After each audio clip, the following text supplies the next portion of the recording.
12월 10일 날 그 부분뿐만 아니라 예산안에 네. 대해서 또 여야 합의를 해와라는 국회의장님의 그런 브리핑도 있었는데, 지금 상황에서는 완전히 국면이 달라지기 때문에 본회의 일정 그리고 관련된 안건들 모두 다 제로 베이스에서 세팅할 수밖에 없다.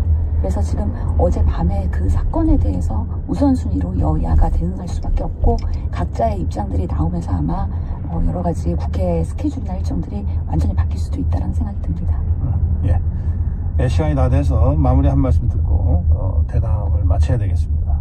예, 마무리 한 말씀 부탁드립니다. 네, 대한민국의 국민으로서 어제 작금의 상황은 너무 당황스럽고 당혹스럽고 지금까지도 사실은 진정이 되지 않는 상황입니다. 많은 국민들 걱정하시고 우려하시고, 그리고 여러 가지 우리 외교적으로 해외에서의 시각들, 그리고 경제적인 임팩트, 충격들, 이런 것들이 대한민국에 있어서 참으로 위기의 시간이라고 생각이 되긴 하는데요. 그럼에도 불구하고 민주당과 우리 정치가 다시 재건할 수 있는 기회가 되기를 바라면서 대통령께서는 충분히 책임을 지시고 이 사태를 수습하시고, 그 다음에 책임 있는 모습을 보일 때까지 끝까지 정치권에서 그리고 국민들이 다 같이 힘을 합쳐주시면 좋겠다라는 생각 듭니다. 예, 말씀 잘 들었습니다. 더불어민주당 신현영 전 의원과 함께했습니다. 고맙습니다. 감사합니다.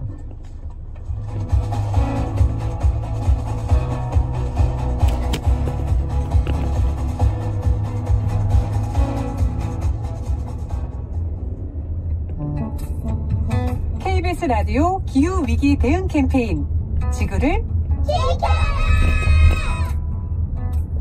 안녕하세요. 녹색발전소 대표 김순철입니다. 현수막이 소각된다는 얘기를 듣고 너무나 가슴이 아팠어요. 이것을 재사용하면 좋을 텐데라는 생각을 가지고 시작한 것이 2004년도. 폐현수막은 주로 합성 섬유로 제작이 되었는데요. 그것이 소각되면 발생되는 온실가스, 여러 가지 환경 문제를 심화시키는 겁니다. 사용을 다한 현수막은 필요에 따라서 세척하거나 재봉 과정을 거쳐 장바구니, 돗자리, 파우치, 방석, 낙엽마대 등 다양하게 제품을 만들고 있습니다. 우리 선거 때 나오는 현수막은 한 9,000톤이 된다고 해요. 거기에서 재사용되는 현수막은 불과 30%, 재질이 좀 좋지 않아요. 폐기되는 확률이 많아요. 정치 현수막은 좀 더 재질이 좋은 현수막으로 만들어서 국민들이 한 번쯤 더 쓸 수 있는 현수막으로 제작을 했으면 좋겠다, 이런 생각을 늘 가지고 있어요. 지자체나 환경부나 이런 관에서 많은 관심을 가져주는 것이 제일 중요하다. 재질이 좋은 현수막을 만들어서 많은 국민들이 그 현수막을 가지고 재사용했으면 좋겠다, 이런 생각을 가지고 있고요. 다양하게 내 디자인을 거기다 생각을 넣어서 한 번쯤 가방을 만들어서 우리 국민 모두가 하나씩 들고 다녔으면 아마 거리가 아름다워지지 않을까, 이런 생각을 가지고 있어요.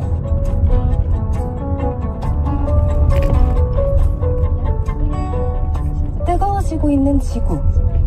지금 우리의 문제입니다. KBS 라디오 기후위기 대응 캠페인 지구를 지켜라 였습니다.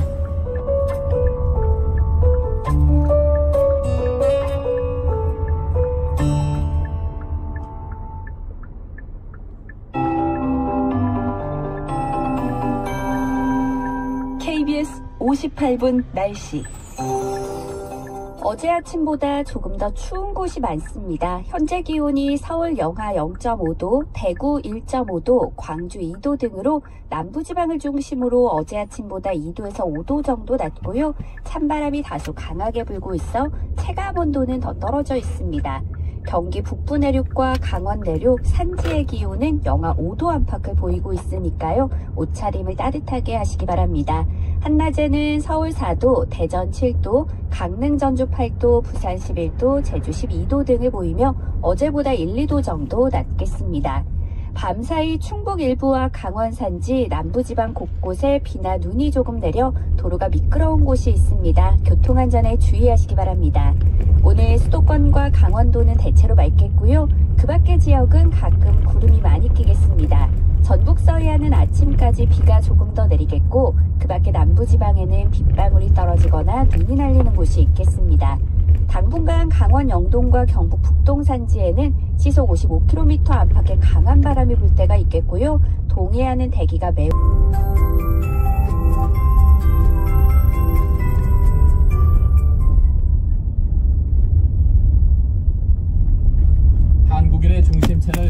제1라디오가 8시를 알려드립니다.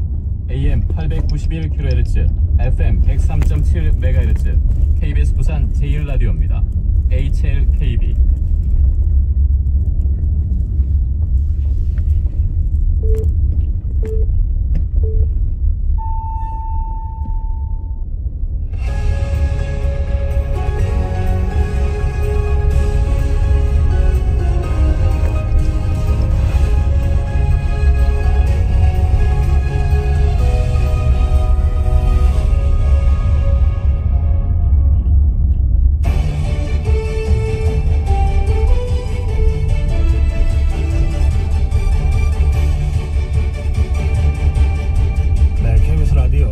시사와 함께 하고 계십니다.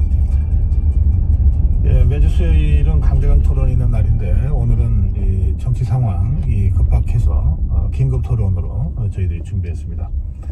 예, 그런데 이 긴급 토론을 긴급하게 섭외를 하다 보니까 아직 토론자 한 분이 지금 도착을 못한 상태입니다. 먼저 도착하신 세한대 배종호 교수 모시겠습니다. 교수님 어서 오세요. 네, 안녕하십니까. 배종호입니다. 제가 교수님이라고 불리가 좀 그러네요. 어색하네요. 맞습니다. 열심히 지금 후하게 양성하고 있습니다. 물론 또 나라 걱정도 해야죠. 네, 배기자 하는 게 편한데. 네, 그리고 지금 원영석 변호사가 함께 토론해 주실 건데요. 지금 거의 다 왔다고 연락이 왔습니다. 네, 먼저 시작하겠습니다. 네. 어제 오늘 아침 상황 어떻게 보셨는지요? 네, 국민의 한 사람으로서 저도 이제 상당히 좀 충격을 감추기가 어렵고요. 다행히 지금 뭐 정확하게 얘기하면 이제 2시간 반 만에 다시 원위치 되는 그야말로 역사의 코미디가 펼쳐져서 국민들이 이 안도의 그런 이제 상황인데, 동시에 국민들이 좀 굉장히 분노할 것 같아요. 지금 뭐 이렇게 우리 역사에 2시간 반 만에 비상계엄 선포했다가 해제된 그런 사례가 없지 않습니까? 특히 이제 지금까지 보면은 이전에 12차례 비상계엄이 있었다고 그래요. 그때마다 정말 국가적으로 헌정 질서가 중단이 되고 또 유혈 사태까지 있었던 그런 불행한 역사를 경험했던 국민들 굉장히 분노할 거고, 이게 이제 계엄을 해제한 것으로 끝나는 것이 아니고 이제 시작일 것 같다. 어떤 시작이냐? 이런 이제 정말 국민들이 수용하기 어려운 그런 이제 비상계엄을 선포했다가 해제한 윤석열 대통령에 대한 정치적인 책임을 정치권은 물론이고 온 국민들이 요구를 할 것 같아요. 강력하게. 그러다 보니까 제가 볼 때 뭐 국회 탄핵 절차에 들어갈 것은 분명할 것 같다. 그리고 만약에 이런 부분에 대해서 정치권이 부응하지 못한다면 촛불혁명을 통해서 박근혜 전 대통령을 끌어내렸던 그런 역사가 다시 한번 이뤄질 가능성 상당히 높은 그런 상황, 그리고 무엇보다도 이런 상황을 윤석열 대통령이 스스로 자초했다라는 점을 좀 강조를 하고 싶습니다. 네, 우리 배종호 교수 말씀 중에 원영석 변호사 오셨습니다. 어서 오세요. 예, 반갑습니다. 원영섭입니다. 네, 방송에 늦으면은 뭐 그냥 정신이 없습니다. 근데 이거는 뭐 국가 비상사태는 맞는 것 같아요. 변호사님께서 이렇게 늦을 분이 아니신데. 네, 자, 원영수 변호사는 어제 지금까지 상황 어떻게 보고 계십니까? 사실은 저도 뭐 굉장히 좀 충격적인 내용이긴 했습니다. 비상계엄이 선포된다는 게 아무도 예측하기는 굉장히 어려운 상황이었고, 오히려 여기저기서 전화를 많이 받았습니다. 이거 어떻게 되실 거냐, 어젯밤에. 예. 그래서 저도 뭐 사전에 뭐 정보가 있을 수가 없는 내용이기 때문에 그 부분에 대해서 일단 상황을 지켜보자라는 말씀을 많이 드렸는데, 문제는 이제 그 계엄 사유와 관련해 가지고 이렇게 뭐 어떤 국가가 가지고 있는 여러 가지 기능 정지들, 예를 들어 뭐 22회에 걸친 탄핵이라든지, 그리고 예산안 문제라든지, 그리고 앞으로도 이런 국가의 그런 기능 정지가 계속될 가능성, 국회발로 그 가능성이 굉장히 높다라는 것, 그 부분에 대해서는 담화문에서 명백하게 좀 지적을 해주셨어요, 대통령이. 그래가지고 그 부분에 대해서 아마 지금 현재 국회 상황이나 이런 국회가 가지고 있는 권능들을 이용해서 또는 이제 악용해서 국가의 그런 어떤 기능들이 마비되고 있다는 거에 대해서 그걸 모르시는 국민들은 저는 없으실 것 같습니다. 예, 근데 뭐 일단은 합헌적으로 이제 비상계엄을 선포를 하셨고, 그리고 국회에서 의결을 거쳤습니다. 국회에서 이제 제적의원 과반수 이상으로 그 의결을 할 경우에는 즉시 또 계엄을 해제하도록 되어 있습니다. 그래서 그 헌법 조항에 따라 가지고 그 또 합법적으로 비상계엄은 해제가 됐습니다. 근데 제가 생각할 때는 그렇습니다. 이제부터가 이 비상계엄의 진정한 정당성이 논의되는 순간이라고 저는 생각을 하고 있습니다. 이 비상계엄이 있기 전에 그동안에 이제 국회에서 보여줬던 그런 난맥상들이나 그리고 그 나라를 위해서 아니면 국민들을 위해서 어떤 그 긍정적인 발전을 이끌고 가기 위한 에너지가 아니라 뭐 예를 들어 이재명 대표의 사법 리스크라든지 아니면 그 외에 이런 뭐 그 갖가지 그런 기능 저지가 계속되고 있는 거를 그럼 앞으로 또 계속 할 거냐, 그 부분에 대한 허도가 정치권에 저는 던져져 있다고 보는 거거든요. 만약 그게 계속된다 그러면 이 비상계엄은 정무적으로 대통령의 결단으로서 저는 옳은 비상계엄이라고 평가받을 것이며, 그게 아니라 이제는 뭐 그거를 어떻게 다르게 뭐 막 풀어나간다고 한다면 그것 또한 하나의 계기가 될 거라고 생각합니다. 그래서 비상계엄의 정당성이나 이런 것들을 뭐 당연히 탄핵소추니 이런 이야기를 뭐 국회에서는 하실 수는 있을 것 같긴 해요. 하지만 그 정당성만큼은 이제부터 국민들의 몫으로 남겨져 있을 거라고 보여집니다. 네, 제가 좀 우리 변호사님하고는 TV 또는 라디오 대담 토론을 처음 하는데 좀 상당히 좀 위험한 인식을 갖고 있다라는 얘기를 좀 드리지 않을 수가 없어요. 지금 말씀을 들어보니까 비상계엄 했다가 2시간 반 만에 해제한 윤석열 대통령의 지금 인식하고 똑같은데, 지금 말씀 중에 국회발로 국가의 기능이 정지됐다. 지금 국회가 법을 어긴 거 있습니까? 헌법을 어긴 거 있습니까? 국회는 헌법에 따라서 그리고 법에 따라서 지금 한 것밖에 없어요. 근데 윤석열 대통령이 지금 말씀하신 대로 갑자기 비상계엄을 했는데, 윤석열 대통령이 선언한 비상계엄이 과연 법적인 절차를 밟았는지, 이게 합법적인지 합헌적인지, 이게 더 지금 문제거든요. 자, 지금 윤석열 대통령이 비상계엄을 선포한 그 담화를 보면은 말씀하신 대로 탄핵을 문제 삼았어요. 그리고 또 예산 감액을 문제 삼았어요. 그러면 국회는 예산 감액 권한이 있는 거예요. 기능이 있고, 그리고 탄핵 소추 그 권한과 기능이 있는 거예요. 이거는 헌법에서 보장된, 헌법이 국회에 부여한 그런 국회의 권능이에요. 근데 이걸 가지고 비상계엄의 선포의 이유를 삼았다? 이거야말로 제가 볼 때는 위헌적인 것이고 위법적인 것이다 라는 얘기를 분명히 드리고요. 그리고 우리 변호사님께서 말씀하셨어요. 계엄을 하려면 계엄의 요건을 갖춰야 됩니다. 그리고 계엄의 절차를 밟아야 되는 거예요. 그러면 계엄의 요건은 4가지가 있어요. 하나는 전시, 2번째는 사변, 3번째는 국가 비상사태, 그리고 4번째는 공공안녕질서. 그럼 지금 이게 전시입니까? 지금 국가 사변입니까? 지금 이게 국가 비상사태입니까? 지금 공공의 안녕질서를 지금 국회가 해치고 있습니까? 이거 지금 다 지금 윤석열 대통령이 위법적인 거예요. 자, 그리고 절차를 밟아야 되는 거예요. 윤석열 대통령 비상계엄 선포를 하려면 그럼 국무회의를 열어야 되는 거예요. 근데 지금 전해진 걸로 보면 국무회의 의결 절차도 제대로 지금 거쳤는지도 이게 불투명한 그런 상황. 그리고 2번째로는 지금 비상계엄을 선포하려면 즉시 국회에 통보를 해야 되는데 지금 이것도 안 했다는 거 아닙니까? 그러면 윤석열 대통령이 비상계엄 요건도 못 갖추고 절차도 못 밟았는데, 지금 그렇다면 국가의 기능을 정지시킨 사람이 윤석열 대통령입니까? 아니면 국회입니까? 여기에 대해서는 우리 변호사님께서 좀 답변해야 될 것 같아요. 자, 그러면 국회가 이 22명의 탄핵을 진행하는 거는 법과 헌법을 지켰기 때문에 아무런 문제가 없다 그러면, 국회가 가진 권능이라고 한다 그러면 마찬가지죠. 비상계엄도 대통령에게 부여된 권능입니다. 권한이고. 그리고 아까 절차 이야기 하셨는데, 그 절차와 관련해 가지고 그러면 국무회의 뭐 의결을 안 거쳤다 뭐 이런 이야기들은 제가 확인되지 않은 식으로 나오고 있는데, 또 다른 기사에서는 절차는 다 거친 걸로 그렇게 또 보도되고 있는 기사도 굉장히 많습니다. 그러면 절차적인 문제는 또 지금 그 말씀하시는 대로 그거는 거쳐진 거고, 그러면 사유만 남은 거죠. 그 예산안에 대해서 아니면 그 어떤 그 수사기관에 대한 뭐 특활비를 뭐 없애는 예산안의 감액이라는가 뭐, 또는 이제 중앙지검장 범죄가 잡아들여야 되잖아요.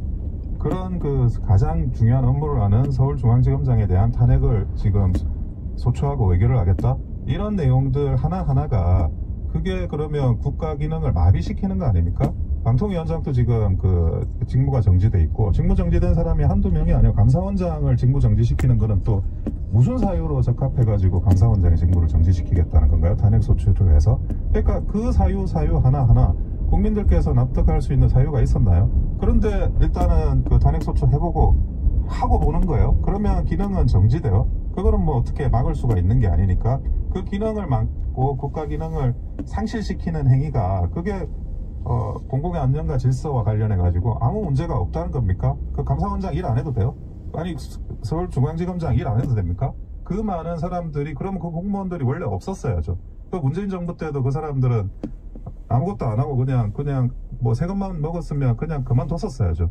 근데 그거 다 정지시켜 놓고 다 정지시키려고 하고 앞으로 얼마나 많은 사람들을 또 정지시킬지 모르는 상태에서, 그러면 그거를 그냥 가만히 지켜보는 게 그게 대통령의 그러면 어떤 방향이 돼야 되는 거죠.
너무 아픈 사랑은 사랑이 아니었음을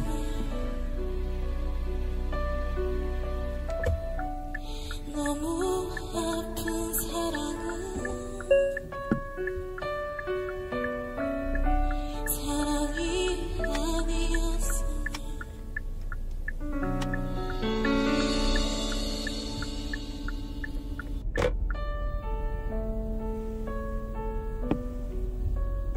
의결하기로 했는데 그거는 또 어떻게 진행을 할 것이냐.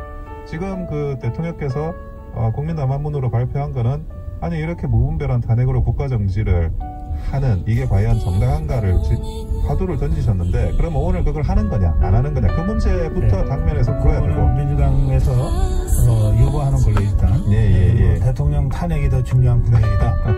그렇게 입장이 나왔다고 속보가 전해졌거든요. 지금 아마 오시는 도중이라 확인이 안 된 것 같아요. 그리고 그 한동훈 대표는 이제 뭐 아주 빨리 그리고 그 본인이 이 비상계엄에 대한 의견을 표명을 하긴 했어요. 근데 적어도 조금 더 여러 가지 상황을 지켜보고 반대를 하더라도 찬성을 하더라도 어느 정도 좀 여러 가지 정보를 입수하고 진행하는 게 맞지 않았나 하는 아쉬움은 있지만 일단 여기서는 이제 비상계엄에 대한 반대로 본인이 이제 그 민주당이 지금 추진을 하는 탄핵소추 국면에 참여할 거라는 것, 참여할지 여부에 대해서는 아직 나온 건 없는 상태. 지금 원영수에서는 이 비상계엄에는 반대했지만 이게 뭐 탄핵 찬성은 요거로 연결될 상황은 아니다. 그건 좀 봐야 된다. 이런 말씀이시고 지금 배영호 교수는 뭐 이런 상황이면은 대통령 탄핵 또 김건희 여사 특검법 통과는 뭐 너무나 당연하고 대통령 탄핵도 8년 전 박근혜 대통령 탄핵처럼 가능성이 매우 높아졌다. 이런 인식 예상을 하고 계시는 거죠? 그렇습니다. 지금 이제 윤석열 대통령의 탄핵 문제는 그런 부분이 좀 맞은 것 같아요. 그게 무슨 말씀이냐면 윤석열 대통령의 비상계엄